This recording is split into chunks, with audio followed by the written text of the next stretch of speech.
8 de la mañana, ya lo sabe, llame al 268-1194, 268-1194. Tiene que estar pendiente de la programación de Radio Atalaya. Estaremos regalando camisetas y órdenes de tanqueos. Vamos a iniciar también este programa, por supuesto, con el saludo al licenciado Alcides Montilla y al sociólogo Stalin Poveda, que ya están conectados junto a nosotros, y también saludamos a Carlitos Pacheco, quien está en la sala de controles. Licenciado, ¿cómo está usted? Muy buenos días. Buenos días, Teresa. Saludamos también al director del programa, Stalin Poveda, y también a quien dirige los controles acá en la radio, Carlos Julio Pacheco. Y en primera línea también tenemos que saludar indudablemente a toda la amable audiencia de Atalaya, la que nos sintoniza en este momento acá en la ciudad de Guayaquil, también la que lo hace en todo el Ecuador, en sus provincias, y por supuesto aquellos ecuatorianos que están utilizando nuestras redes sociales para sintonizar Atalaya en todo el mundo. En todo el mundo se escucha Atalaya, por supuesto. Como siempre decimos, gracias por estar en la sintonía nuestra. Reciban todos un abrazo imaginario a la distancia, estimada Teresa. Y en este momento, cuando son las 6 de la mañana con 35 minutos, también saludamos al sociólogo Stalin Poveda Granoble, director de Cinemarres. Muy buenos días. Buenos días, ecuatorianos. Teresa Merchán, es un placer saludarla también de la misma manera a mi compañero Alcides Montilla y Carlitos Pacheco en los controles. El día de hoy, martes 13. Hay un dicho popular, ni te cases ni te embarques, así es, ¿no? A ver si me lo... Claro que sí. Bueno, esperemos que... Ni te estreses, ni te casas, ni te embarques. Bueno, estamos embarcados, eso sí, en situaciones en el país dramáticas, irresponsables, irrespetuosas, que tienen que ver el acatamiento de las leyes, el respeto a las autoridades y la institucionalidad, que cada vez en el país va en franco deterioro, porque ni siquiera esta institucionalidad representada por actores o representantes políticos, en el caso del Consejo Nacional Electoral, hacen que respeten a la institucionalidad, que respetan ellos mismos. Vamos a analizar estos temas de cara a este proceso electoral para el 2020. Luego conoceremos inmediatamente veremos los titulares de los medios impresos de circulación. Claro que sí, iniciamos este recorrido informativo con la portada, compartiéndoles la información que trae la portada impresa del diario El Universo. Movimientos inscribieron precandidaturas de 5 detenidos e investigados. Daniel Salcedo, Abdalá Bucarán Ortiz, Karina Arteaga, Pablo Romero y Virgilio Hernández buscan formalizar una postulación. El Consejo Nacional Electoral y las juntas provinciales electorales deberán pronunciarse sobre estas 5 precandidaturas que enfrentan procesos judiciales. Según el artículo 108 del Código de la Democracia, las candidaturas a cargos de elección popular, una vez calificadas e inscritas, son irrenunciables y adquieren inmunidad. Atentos con ese tema entonces. Por otro lado, según el ECU 911, el 76% de los ciudadanos respetó la distancia en el feriado. Según el ECU 911, en el balance que hizo sobre el distanciamiento social en los destinos turísticos costeros, sus datos arrojan que el 24.23% incumplió con la medida de prevención del COVID. Mientras tanto, desde la OMS, desde la Organización Mundial de la Salud, se señala que en este ente no se aboga por usar la cuarentena como método principal para detener la propagación del virus. En otros temas también nos dice El Universo, caso SECON, tribunal no haya delito. Con ello se declaró la inocencia de Fernando Alvarado, Pablo Llanes, Galo Pacheco y Carlos Bravo en este caso. En otros temas también nos cuenta, subsidios de combustibles se contraen. De 1.621 millones de dólares pasaron a 614 millones de dólares, comparando el periodo entre enero y agosto de 2019 con el igual lapso de tiempo durante 2020. Así también, salud mental de alumnos está afectada. 4 de cada 10 estudiantes se sienten muy angustiados en un sondeo según la UNICEF. Por otro lado, también nos dice El Universo, la siembra de cáñamo y cannabis no será libre en Ecuador, pues habrá licencia. Se adelanta que habrá 7 tipos de licencias para ejercer actividades con el cáñamo de uso industrial y cannabis no psicoactivo. Los cultivos mínimos serán de 2 hectáreas. En cuanto a la celebración del Bicentenario en Guayaquil, nos trae 2 noticias el Universo. El show de drones falló, más de 60 cayeron. La red de internet inalámbrico del municipio manejada por Telconet obstaculizó el show de drones que costó $276,000, según Gloria Gallardo. Sin embargo, también hay otras actividades que nos reporta este diario, pues los rostros de 1820, los rostros de la independencia pintados en piedra. En Guayarte se exponen héroes y heroínas del proceso independentista. Una noticia que nos entristece y nos preocupa también es por robarle el celular matan a una joven mujer. A sus 26 años, una mujer fue apuñalada en el sector del Fortín, esto en Guayaquil. Vamos ahora a revisar la información que nos trae Diario El Comercio, que se edita en la capital. 9 factores influirán en el alza del salario. El Ministerio de Trabajo definió una fórmula para establecer el alza de salario básico si empleadores y trabajadores no llegan a un acuerdo. En otros temas, páramos y bosques se pierden mientras la lluvia tarda en llegar. Según el Servicio Nacional de Gestión de Riesgo, más de 8,000 hectáreas de vegetación se han perdido en incendios forestales en los últimos 3 meses. Los días soleados, mientras tanto, continúan. Vamos también a la capital, donde la virulencia del COVID sigue alta, no solo en Quito, sino en toda la provincia de Pichincha. Médicos advierten sobre secuelas que podrían haber tras el feriado. Vamos a ver también otras novedades en el plano electoral. Inscripciones irregulares debe resolver el CNE, en cuanto también a lo que les comentábamos hace un momento, de que hay 5 procesados por la justicia, 5 personas que están acusadas de cometer delitos que han decidido inscribirse como candidatos. En otros temas nos dice también Diario El Comercio, la TRI versus Uruguay en Casablanca. Pondrá más jugadores ofensivos en el cotejo de hoy, que será a las 16 horas por las eliminatorias del Mundial a Qatar. Revisamos en este momento la información que nos trae Diario Expreso a través de su página web. La inmunidad electoral está de nuevo en entredicho y ahora por Daniel Salcedo. Se refiere a la inscripción de la candidatura de esta persona que está acusada de delitos de corrupción.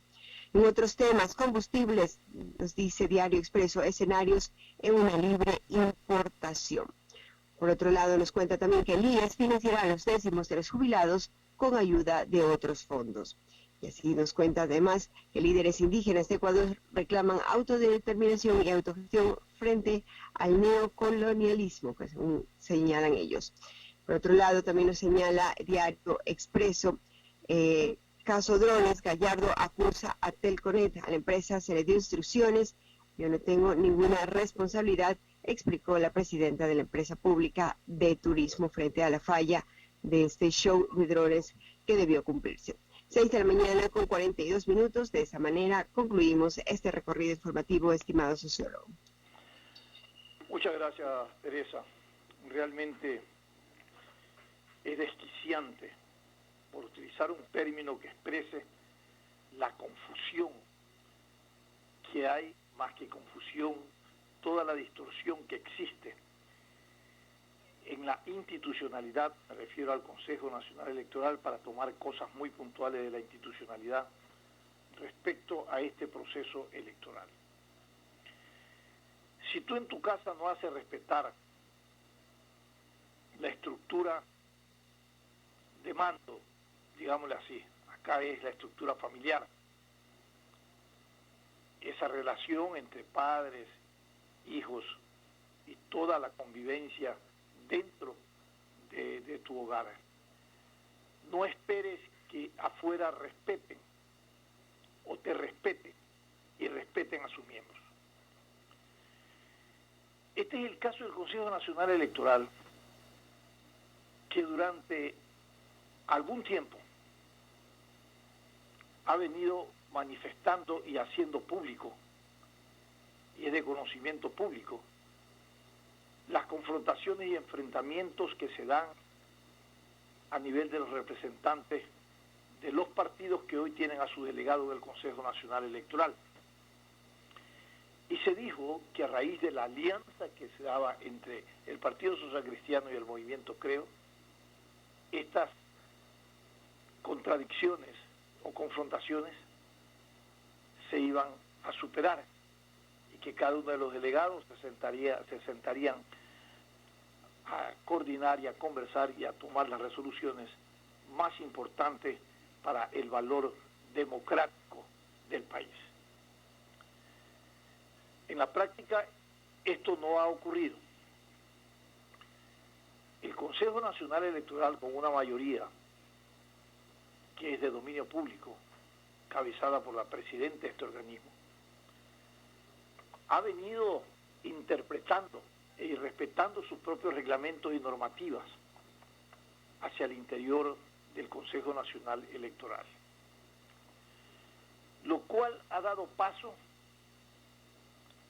a que hoy algunos sujetos políticos inmersos en investigaciones por actos de corrupción estén de candidato y estén en la línea de la inscripción de estas candidaturas. Uno ya es inscrito, se está analizando a nivel del Consejo Nacional Electoral, pero ya se ha adelantado y se ha dicho que no hay nada o marcos legales que impidan estas inscripciones de estos candidatos que buscan a través de estas inscripciones la impunidad para detener las investigaciones en contra de ellos sobre actos de corrupción. Pero si son muy precisos para traer a la mesa el debate el cumplimiento de leyes tipificados en el Código de Democracia y en el COIT, donde efectivamente se expresa que debe de haber sentencias ejecutoriadas para que se pierdan los derechos políticos, y que mientras eso no ocurra, evidentemente esos derechos están incólumes y que se pueden hacer uso las personas, y efectivamente lo hacen uso aquellos sujetos políticos que están inmersos en este proceso de investigación. ¿Qué va a pasar? No solamente con las candidaturas de inscripción a nivel de la Asamblea, Parlamento Andino y todo, donde tratan de esconderse aquellos que ya son sujetos políticos con nombres que son públicos en procesos de investigación por actos de corrupción, y aquellos que están por involucrarse, que también buscan afanadamente, ¿no?, inscribirse en una lista para desde el inicio de la inscripción ya tener impunidad y paralizar los procesos investigativos contra ellos. Luego,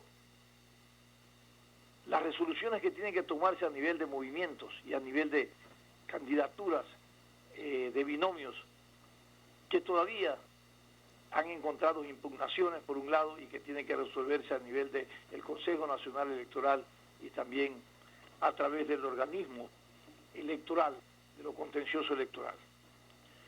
El vicepresidente del Consejo Nacional Electoral, Enrique Pita, en una entrevista el día de ayer en el diario El Universo, está muy preocupado por la falta no solamente de coincidencia en las resoluciones que se toman a nivel del Consejo Nacional Electoral, sino por la falta de presupuesto para la organización de los comicios.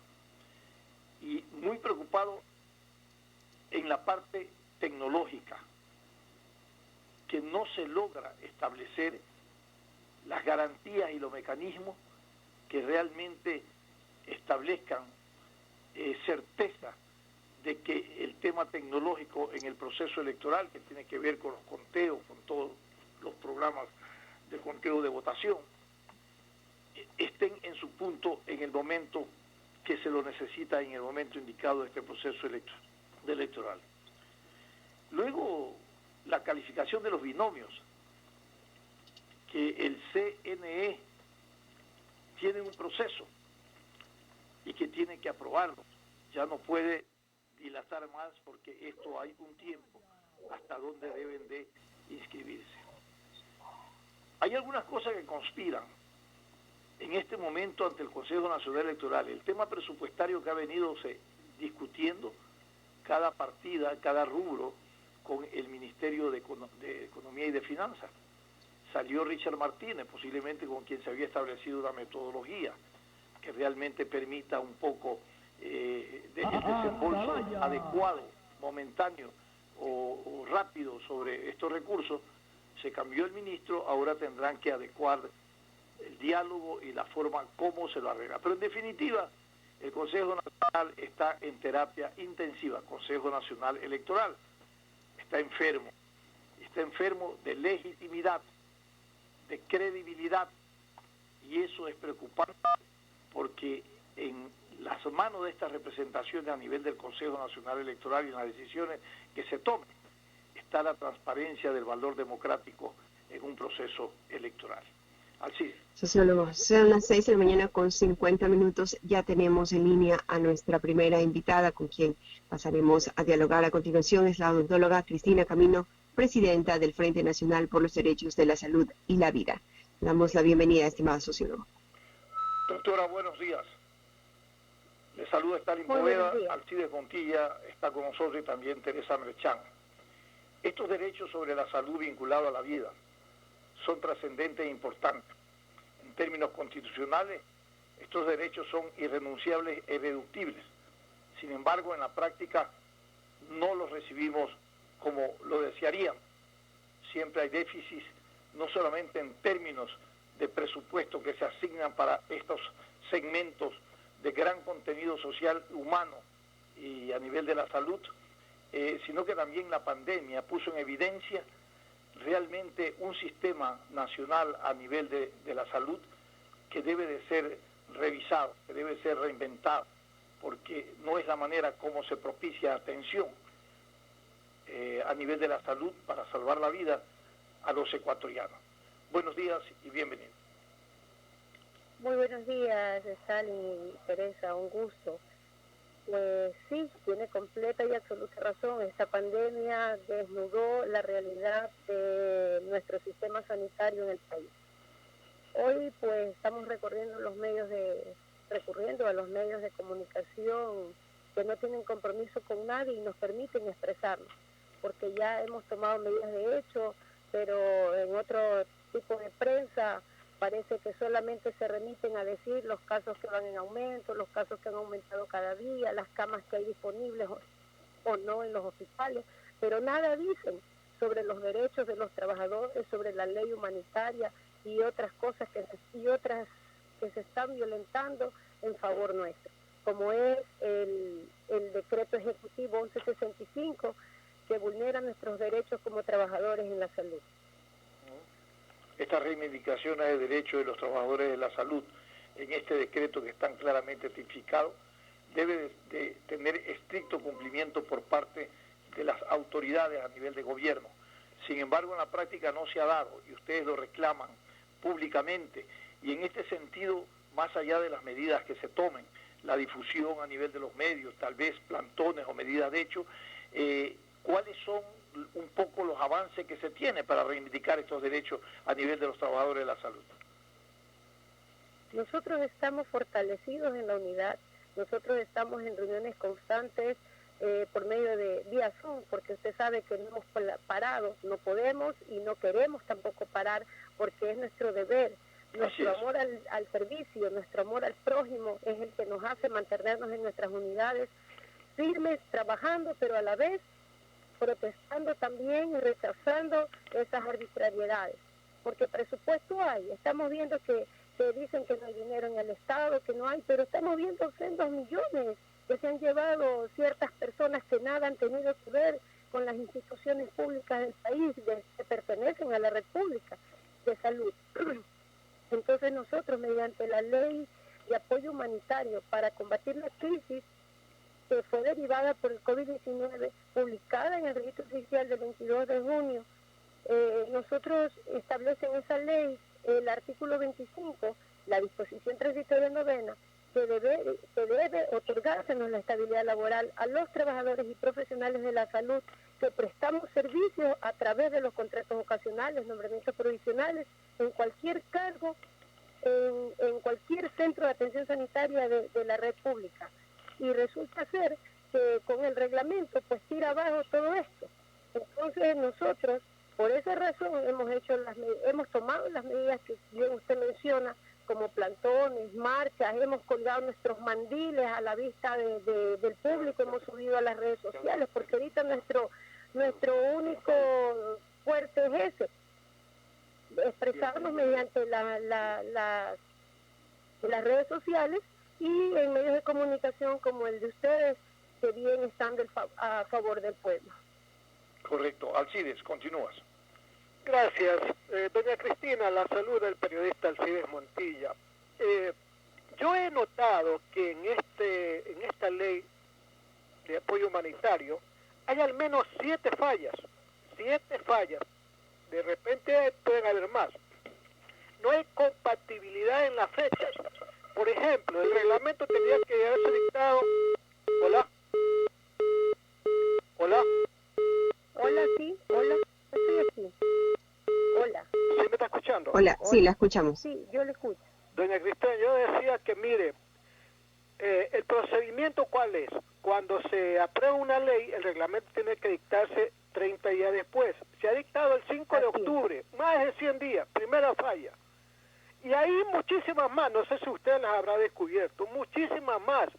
Hay algunos puntos que pueden ser hasta inconstitucionales, que van a originar serios conflictos, no ahora en el próximo gobierno. Ustedes están reclamando el tema laboral, pero ahí hay otras aspiraciones en esa ley, que por efectos del reglamento dictado tardíamente no se van a ejecutar porque tenía que haberse aplicado en el tiempo del estado de excepción que ya terminó, doña Cecilia. ¿Cuál es su comentario? Sí, tienes toda la razón, amigo, completamente de acuerdo. La ley y el reglamento como tal, sí, tienen sus fallas, pero las que en este momento nos están afectando al sector salud en el reglamento que decretó el Ejecutivo son los artículos 10 y el artículo 40, que esos son los que nosotros violentan el artículo 25 y su transitoria novena. Esa es la que hoy nos afecta más a nosotros en el sector salud, pero por supuesto que más adelante nosotros como trabajadores, por eso este Frente Nacional al cual estoy representando, son por los derechos, la salud y la vida, porque no solamente estamos hablando de los derechos de los profesionales de la salud, estamos expresándonos a nombre de todos los trabajadores del país, porque estamos viendo que en este gobierno se ha violentado los derechos, no hay respeto a los trabajadores. Ahorita ya están hablando sobre los nuevos sueldos para el próximo año. ¿Qué sueldo vamos a ver? Si la canasta básica está por encima de los $800 y tenemos un sueldo de $400, algunos compañeros le han rebajado los sueldos. Entonces aquí habemos un conglomerado que estamos inconformes con esas acciones, con esas actitudes. Doña Cecilia, usted hace referencia a dos artículos. Cristina, usted hace referencia a dos artículos, el 10 y el 40 del reglamento.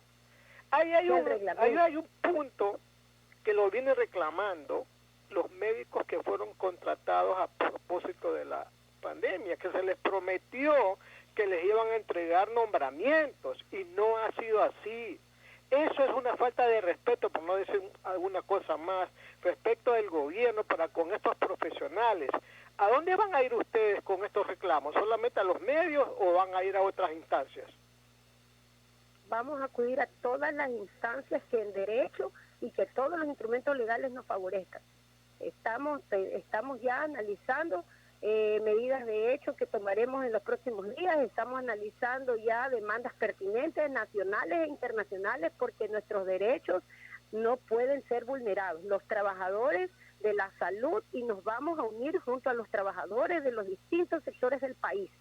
Aquí en el Frente Nacional al cual estoy representando estamos todo el personal de la red pública de salud del país. Estamos doctores, médicos, odontólogos, todo el personal de salud, incluso personal administrativo, porque la ley no especifica si es solo para el médico y la enfermera.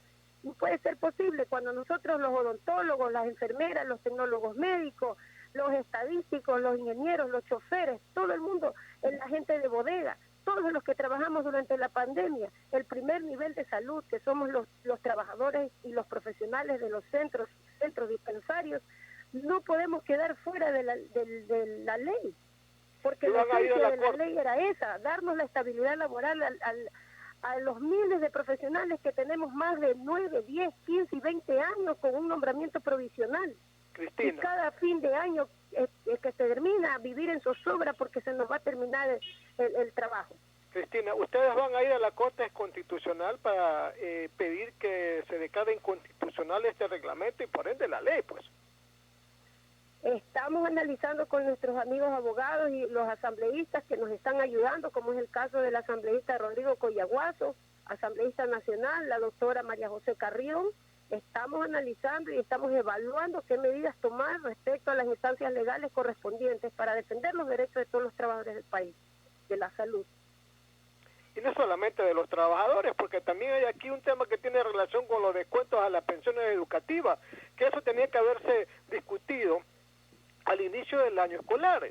Ya empezó y el reglamento ya no se aplica porque ya empezó el proceso educativo. O sea, también hay otros factores que inciden no solamente en el plano de la salud, doña Cristina. Por supuesto, por eso inicié diciéndole que nosotros no solamente estamos aglutinados en este frente por la lucha para la estabilidad laboral de los profesionales de salud. Más adelante nos iremos sumando todos los trabajadores. Si nosotros no nos resuelven este problema, y aunque nos resuelvan, porque como bien usted lo dice, la ley tiene ciertos vacíos, el reglamento también, errores, no solo vacíos, y horrores que afectan grandemente a la economía de los trabajadores, a la estabilidad laboral de los trabajadores, a la salud de los trabajadores. Entonces nosotros ya estamos en conversaciones con distintas organizaciones sindicales, asociaciones de profesionales, colegios, que ya están de nuestro lado para defender los derechos del pueblo, porque no solo son los trabajadores de la salud. Si nosotros no tenemos estabilidad, como bien dije, están aumentando los casos, que Dios nos lo permita, vuelve a haber un rebrote como el que tuvimos en marzo, en abril, donde perdimos familias, donde perdimos nuestros compañeros médicos, nuestras compañeras enfermeras, nuestros compañeros odontólogos, donde nos enfermamos, porque nosotros también nos enfermamos por el virus. Y gracias a Dios, hoy vivo para contarlo. Entonces esto, en lugar de decepcionarnos y dejarnos guardados en la casa, calladitos, nos animó a luchar, a salir de pie, a querer abanderarnos de esta lucha, porque no es para una sola persona, porque es para los trabajadores a nivel nacional. Muy bien, doña Cristina, le agradecemos mucho. Stalin. Muchísimas gracias. Stalin o Teresa. Hola. Sí, gracias a nuestra invitada por habernos acompañado. Bien, en este momento, cuando son las 7 de la mañana con 2 minutos, nos vamos a ir a una pausa comercial, pero enseguida regresamos con más de su programa Sin Amarres. Este es un programa de opinión, categoría O, apto para todo público. El siguiente es un espacio publicitario apto para todo público. En UTE, creemos que el futuro está en manos de nuestros estudiantes y agregar valor a sus vidas está en las nuestras. Con una educación práctica y moderna, creando experiencias únicas, formando líderes y sobre todo, que disfruten el camino. Doctor Galo Cabanilla, Canciller UTE. Los invito a la UTE porque el éxito es el resultado de hacer lo que te apasiona. Despierta tu pasión y descubre tu mejor versión. ute.edu.es. Estar al día en el pago del servicio de agua potable tiene recompensas. Interagua premia tu puntualidad con sorteos mensuales de tablets y miles de megas para que puedas navegar en Internet. Los pagos que realices por canales virtuales duplican tus posibilidades de ganar. Y si lo haces por medio de la aplicación móvil de Interagua, tus oportunidades se multiplican por 3. Gana tablets y megas todos los meses. Y participa también en el gran sorteo de lavadoras, cocinas y refrigeradoras que se realizará en diciembre. Recuerda que para participar solo necesitas estar al día en tus pagos mes a mes. Interagua, siempre contigo. Los bomberos de Guayaquil continuamos cuidando de esta ciudad. Ha llegado el momento de que nos ayudes a proteger a tu familia. Lávate las manos constantemente. Infórmate solo de fuentes oficiales. Recuerda que si tienes una emergencia, debes llamar al 911 y te ayudaremos. Cumplir las medidas de seguridad previene el contagio. Este es un mensaje del Benemérito Cuerpo de Bomberos de Guayaquil. Autorización número 0008. CNE, Elecciones Generales. Esto aún no termina. Por eso, siempre uso mascarilla en el bus. Mantengo distancia y desinfecto mis manos cuando llego a mi destino. No te confíes. El estado de excepción terminó, pero la pandemia sigue. Manos, mascarilla, distanciamiento y preocuparse de que todos cumplan las medidas de seguridad. Alcaldía de Guayaquil. Guayaquil, ciudad guerrera, se levanta de todo mal. Con el agua que cuidamos, nuestros días brillarán. Y en los momentos más duros, trabajamos con seguridad. Siempre seremos solidarios, el agua siempre llegará. La Alcaldía de Guayaquil y EMAPAC, trabajando por un Guayaquil que sueña en grande. Todos a ganar con Radio Atalaya y a apoyar a nuestra selección. En el minuto 30 de cada hora, desde las 8 de la mañana, el jueves 8 y el martes 13 de octubre, tienes que estar atento a los 680 AM de tu dial y a nuestras redes sociales para conocer desde qué lugar de la ciudad estará nuestro reportero para regalarte órdenes de tanqueo de gasolina para tu vehículo. O también puedes marcar el 2681-194, 2681-194 e inscribirte con tus nombres y apellidos para ganar camisetas originales de nuestra tricolor. Juntos apoyamos a Ecuador rumbo al Mundial Qatar 2022. Atalaya, 75 años junto a la Tri.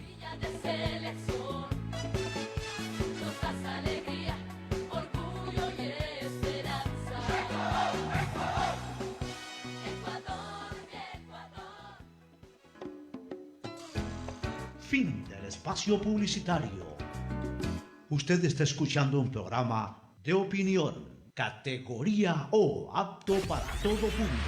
Sin amarres, una mesa de diálogo donde sobresalen los temas de mayor interés social, económicos y políticos del país. Sin amarres, bajo la conducción del sociólogo Stalin Poveda Granobles.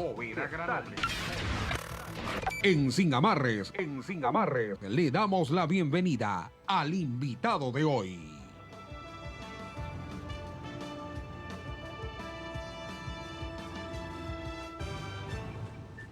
Siete de la mañana con 7 minutos. Gracias por continuar en compañía de su programa Sin Amarres. En este momento queremos dar la bienvenida a nuestro siguiente invitado, el expresidente Lucio Gutiérrez, quien está conectado junto a nosotros, estimado sociólogo.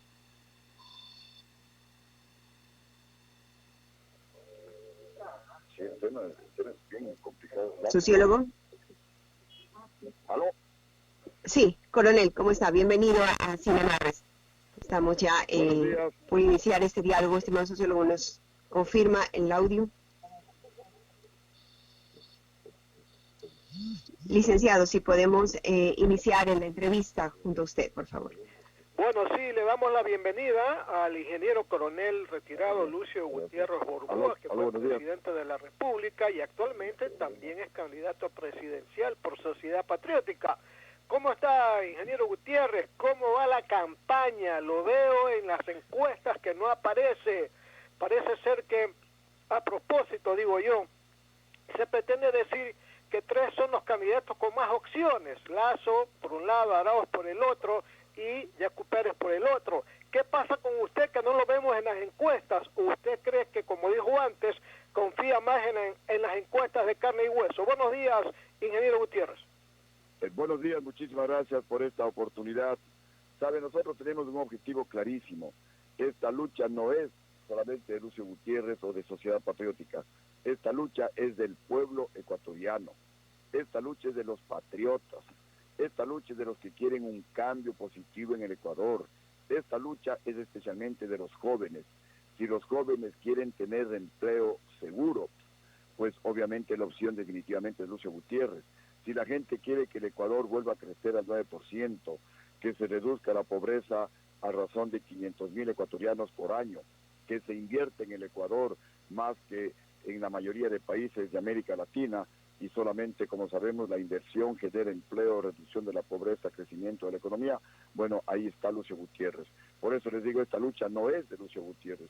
Yo ya luché en el año 2002, llegué a la presidencia en el 2003, el 2005, e hicimos, junto con ustedes ecuatorianos, el mejor gobierno de toda la historia del Ecuador. En eso no hay ninguna duda, porque las cifras oficiales no mienten, y nadie se ha atrevido a decir que, por ejemplo, creció más la economía en su gobierno, que se redujo más la pobreza, que se generó más empleo, que creció más la producción diaria de petróleo. A propósito de la producción diaria de petróleo, para que vean la eficiencia del gobierno de Lucio Gutiérrez, nosotros incrementamos de 350.000 a cerca de 580.000 barriles diarios de petróleo. Hubo el golpe dado por los generales y vicealmirantes traidores, bajó la producción diaria de petróleo a menos de 400.000, han pasado 15 años y no han sido capaces ni siquiera de llegar a 550.000 barriles diarios de petróleo. Miren la ineficiencia de los gobiernos y la eficiencia del gobierno de Lucio Gutiérrez en todos los órdenes. El que mayor redujo el analfabetismo, el único gobierno que redujo la deuda pública total, el único gobierno que recuperó la plata de la oligarquía. Ese es el gobierno de Lucio Gutiérrez. Y si quieren regresar a un gobierno de gente honrada, de gente patriota, de gente con experiencia, la alternativa es Lucio Gutiérrez. Repito, de gente honrada. Coronel. Yo no pago encuestas. Para mí, las que valen son las encuestas de carne y hueso, y los mismos que encuestan mencionan que todavía el 70 a 80% de ecuatorianos no deciden por quién votar. Los mismos que encuestan dicen que el 52% de ecuatorianos no tiene acceso al Internet. Los mismos que encuestan dicen que el 80% de ecuatorianos no tiene empleo y que está en la calle buscando cómo sobrevivir. Entonces ellos me están contestando las encuestas. Así que son encuestas... Coronel Lucio Gutiérrez, le saluda Stalin Poveda, buenos días. Tuve un inconveniente tecnológico de comunicación al inicio, pero el compañero Alcides Montilla ha iniciado esta entrevista y justo le quería preguntar, dándole la bienvenida, primero cómo está su salud y luego un poco que nos comente como testimonio, sé que está en Guayaquil desde hace algunos días, cómo lo ha recibido Guayaquil y sé que también está visitando algunos sectores de la ciudad de Guayaquil. ¿Qué es lo que percibe el ciudadano respecto a su candidatura? Buenos días y bienvenido. Buenos días, licenciado Stalin Poveda. Efectivamente hubo algún problemita tecnológico y también pues aquí mientras nos movilizamos, saludando con los guayaquileños que desde los vehículos pues nos hacen el signo del 3 con su mano. A ver, compatriotas, efectivamente yo me puedo considerar ya un sobreviviente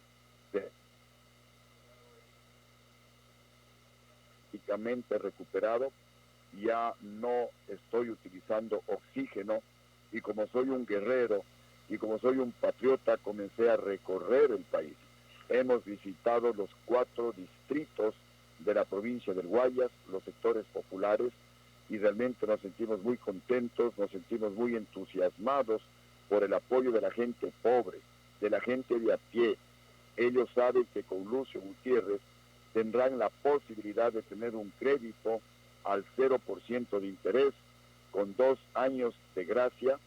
Se elimina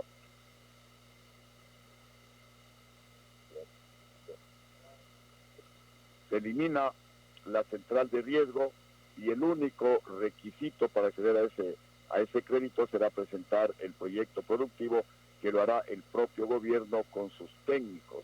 Entonces van a tener la posibilidad de empleo. El préstamo irá directamente a la avena, directamente a la microeconomía, al vendedor ambulante, al que vende chicles en la calle, al taxista, al pequeño comerciante, a la mujer trabajadora, a las madres solteras, como tiene que hacer un gobierno realmente que represente al auténtico pueblo ecuatoriano y que quiera pagar la deuda social. porque todos Perfecto, coronel. Sobre este tema yo quiero preguntarle algo muy importante, que es la realidad, es la cotidianidad de la gente.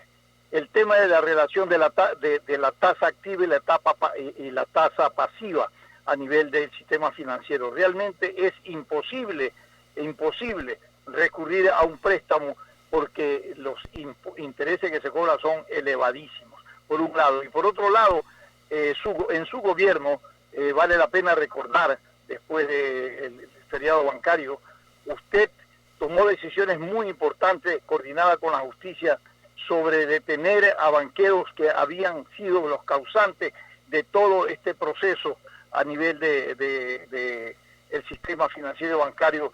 Esta fue la corrida bancaria que hubo en el país. Esto es muy importante hoy por hoy, cuando el país se debate en una especie de cruzada contra la corrupción. ¿Cómo se va a plantear, cómo se va desde su gobierno a proponer una verdadera cirugía mayor, como dice Lenín Moreno, o una lucha contra la corrupción radical, de sancionar y recuperar los dineros de la corrupción? Esto también es una preocupación de los ciudadanos. A ver, ecuatorianos, para combatir la corrupción, el presidente no debe tener rabo de paja.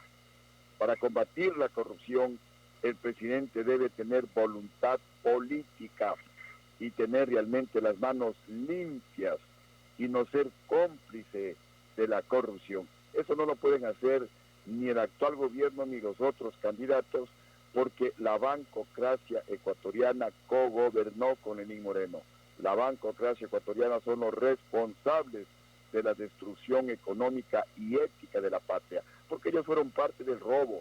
A ellos les condonaron deudas por más de 4.500 millones de dólares y la factura la pasaron al pueblo.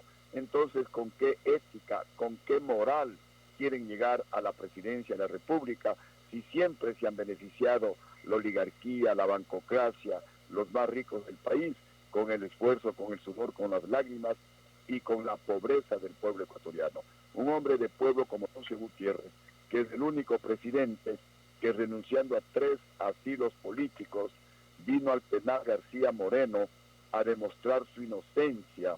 Estuve 6 meses preso, gané 94 demandas en la Fiscalía General del Estado. Aquí sí, ecuatorianos, hay calidad moral, hay manos limpias, demostradas, no solamente con discursos, para enfrentar con todas las fuerzas a la corrupción.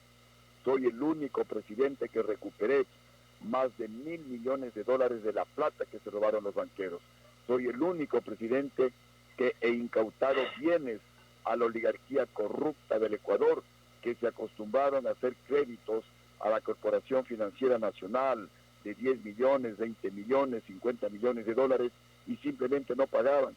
Y como los presidentes eran del mismo club de la corrupción de la oligarquía, tampoco les cobraban.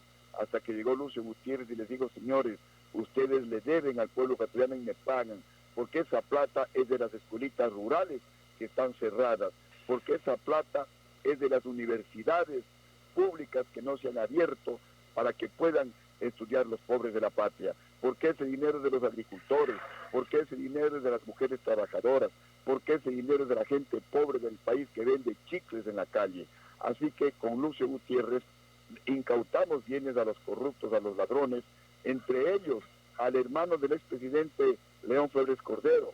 Esto irritó a la oligarquía, se unió la bancocracia, compraron a los generales traidores del mando militar del año 2005, a los vicealmirantes traidores del mando del año 2005, me retiraron el respaldo, se cayó el gobierno de Lucio Gutiérrez y enseguida salieron los 5 banqueros libres y enseguida les devolvieron todo lo que habíamos incautado a los deudores morosos del pueblo ecuatoriano y no se ha vuelto a cobrar un solo dólar más de la plata que se robaron del pueblo ecuatoriano. Así que, compatriotas, nuevamente estamos en esta lucha y si quieres, ecuatoriano que me estás escuchando, que se recupere la plata robada, el único que ha recuperado es Lucio Gutiérrez.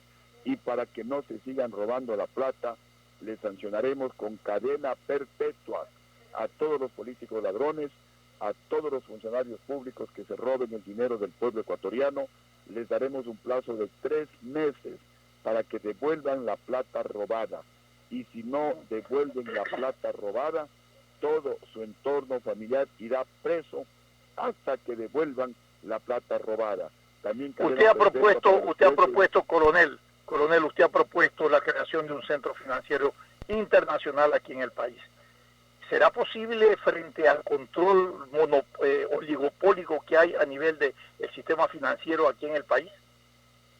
Efectivamente, la lucha no va a ser fácil. El oligopolio, la bancocracia ecuatoriana se va a oponer con todas sus fuerzas a que bajen las tasas de interés a niveles internacionales del 3, del 4% de interés anual.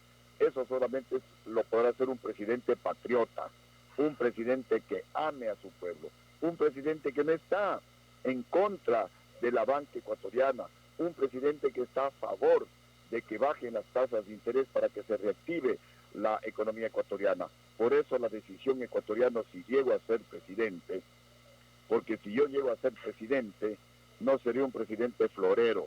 Si yo llego a ser presidente, será para poner toda mi experiencia en beneficio del pueblo ecuatoriano. Y le convertiremos al Ecuador en un centro financiero, en un centro logístico y en un centro tecnológico internacional.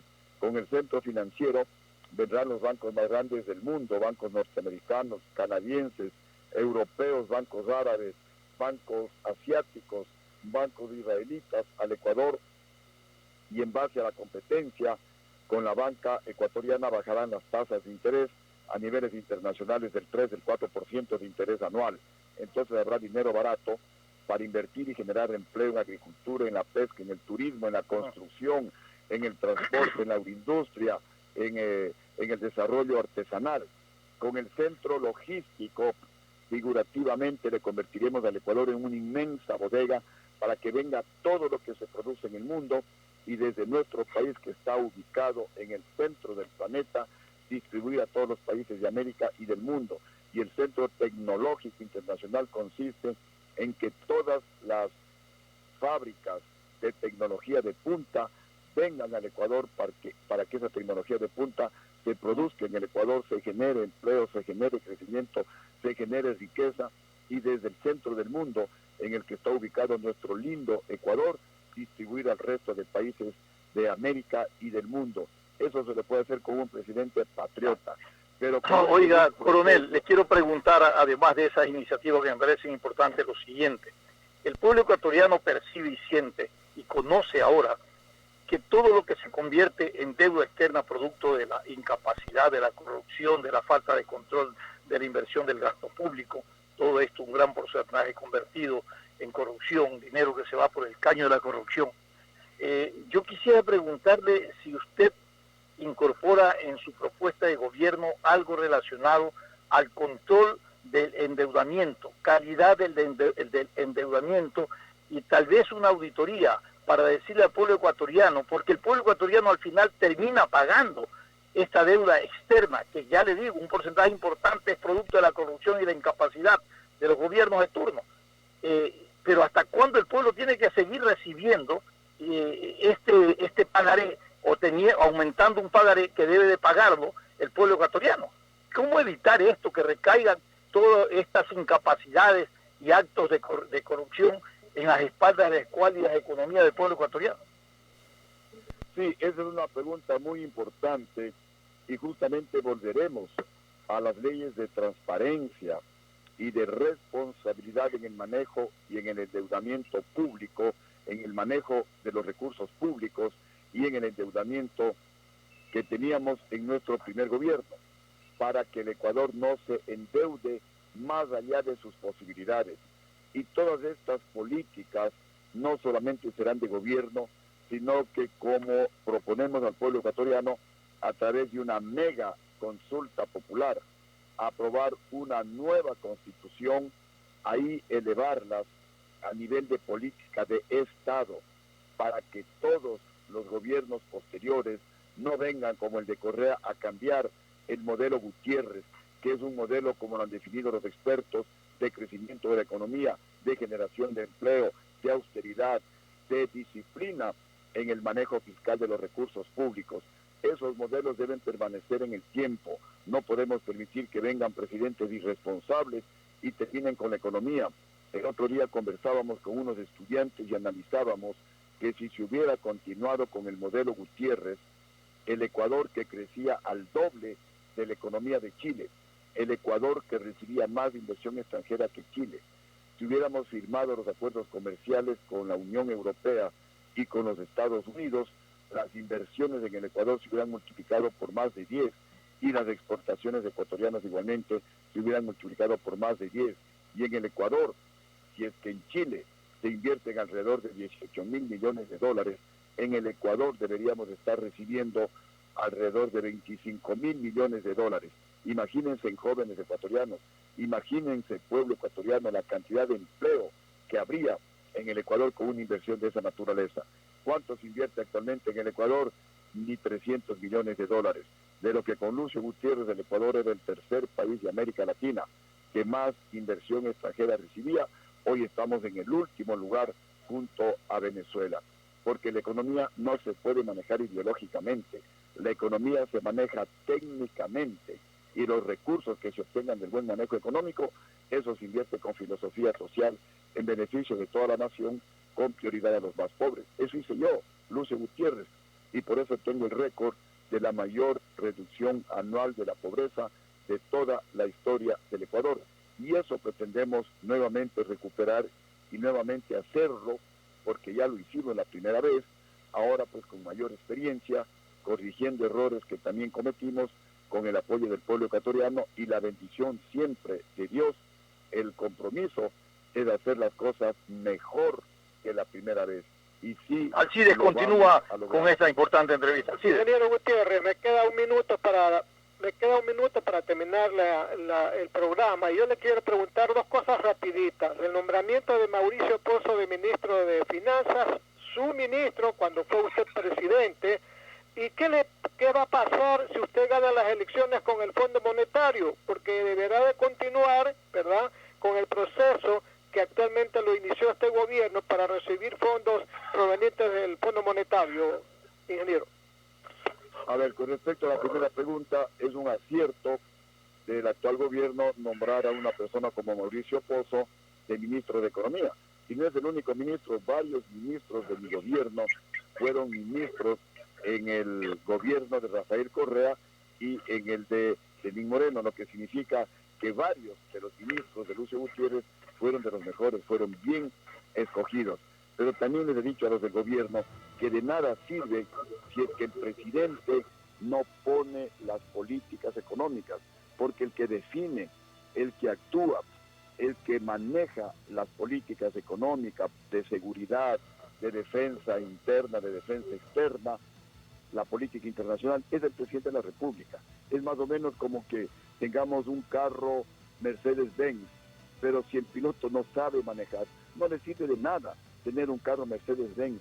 Le da lo mismo pues tener un carro de cualquier marca que sea. Y sobre el FMI, porque, que ya estamos terminando, sobre el FMI, ingeniero.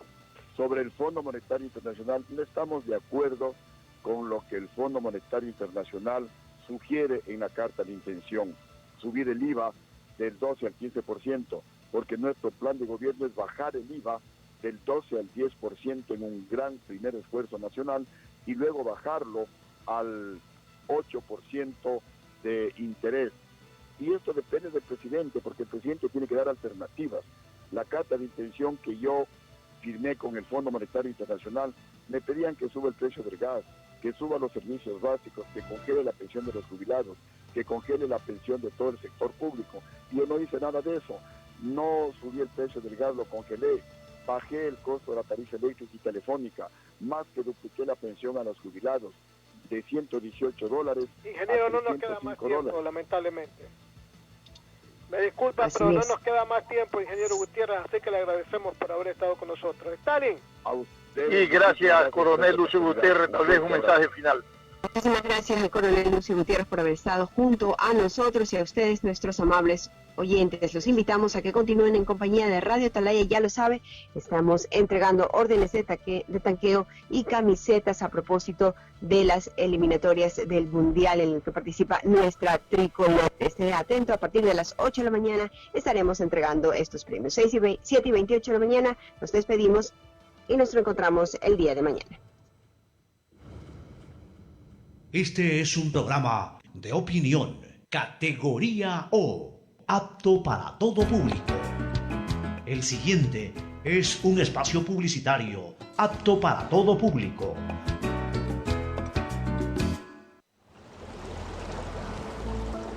Guayaquil, a diferencia de otras ciudades, es la primera en avanzar en el tratamiento de aguas residuales, con la construcción del Sistema Integral de Tratamiento de Aguas Residuales, que incluye la construcción de 4 macroplantas. En la perimetral, Pantano Seco, funcionando al 100%. En el sur, Planta Las Esclusas, con un avance del 60%, estará operativa el próximo año. Milote, al noroeste de la ciudad de Guayaquil, con un avance del 73.25%, operativa en el 2021. Los Merinos, en el norte, en proceso de contratación, prevista a iniciar en el primer trimestre del 2021. Con una inversión de $457 millones, estas macroplantas de aguas residuales optimizarán el tratamiento para el procesamiento de las aguas, favoreciendo al medio ambiente. Así beneficiaremos a 3.010.000 habitantes con un Guayaquil con bienestar creciente, socialmente inclusivo y ecológicamente sostenible. EMAPAC y la Alcaldía de Guayaquil, haciendo realidad nuestros sueños. Esto aún no termina. Por eso le digo a mi nieto que para jugar pelota siempre debe usar mascarilla. Y cuando vuelve, hago que se limpie para entrar a casa. No te confíes. El estado de excepción terminó, pero la pandemia sigue. Manos, mascarilla, distanciamiento y preocuparse de que todos cumplan las medidas de seguridad. Alcaldía de Guayaquil. Fin del espacio publicitario.